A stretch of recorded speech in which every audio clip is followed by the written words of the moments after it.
புதைச்சிட்டாங்க. இன்னைக்கு சாமி கும்பிடுறதுக்காக இங்க வந்திருக்காரு. கண்ணீரே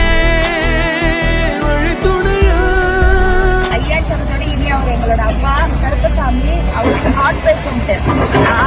எல்லாரையும் குடும்பத்துல இழந்துட்டு தனியா நிக்கிறவருக்கு இனி நான் உதவி செய்யணும்னு நினைக்கிறேன். வணக்கம், நான் உங்கள் யுவராணி. இன்னைக்கு நம்ம வந்து சூரல் மலையில தான் அடுத்த நாள் பண்ணி ஆரம்பிச்சிருக்கோம். ஐயாச்சனத்தோட இனி அவர் எங்களோட அப்பா கருப்பசாமி. தன்னோட குடும்பத்துல உள்ள 6 பேரும் மண்ணு கீழே புதைச்சிட்டாங்க. இன்னைக்கு சாமி கும்பிடுறதுக்காக இங்க வந்திருக்காரு. நான் வாக்குறுதி அளிச்சிருக்கேன். அவருக்கு மந்த்லி என்னால என்ன உதவி பண்ண முடியுமோ. அவருக்கு ஹார்ட் பேஷண்ட்.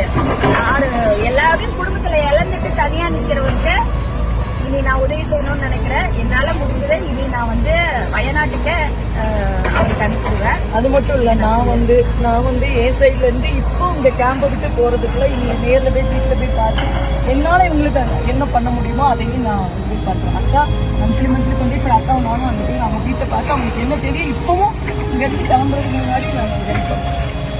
நாங்க இருக்கோம் இந்த மாதிரி பிள்ளைங்க. இந்த பொல்லாத உலகத்திலே ஏன் என்னை படைத்தாய் இறைவா? வலி தாங்காமல் கதரும் கதறல் உனக்கே கேட்கவில்லையா? வீட்டுல இருந்திருக்கு ஆள் இல்ல, வீட்டுல ரெஸ்கியூ பண்ணி வச்சிருக்கேன்.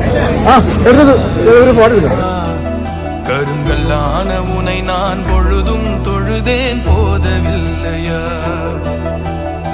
வாடி வதங்கும் ஏழையை கோடி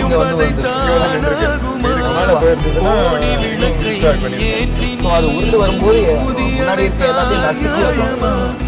கண்ணீரே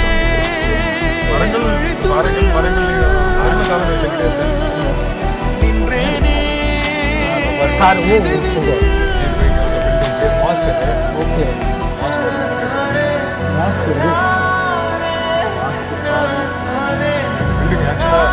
பில்டிங் தப்பிச்சிருக்கு.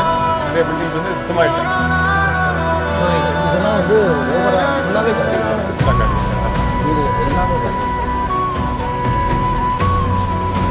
இந்த இடத்துல மக்கள் வாழ்ந்தாங்கன்ற அறிகுறி இல்லாத அளவுக்கு இயற்கை கீழேயும் அதே மாதிரி தான். கீழே அதே 1.5 கிலோமீட்டர்ஸ் வரைக்கும் இது மாதிரி தான் இருக்கு. நிறைய வீடுகள் குட்டி போட்டு போயிட்டாங்க. ஓகே, என்னன்னா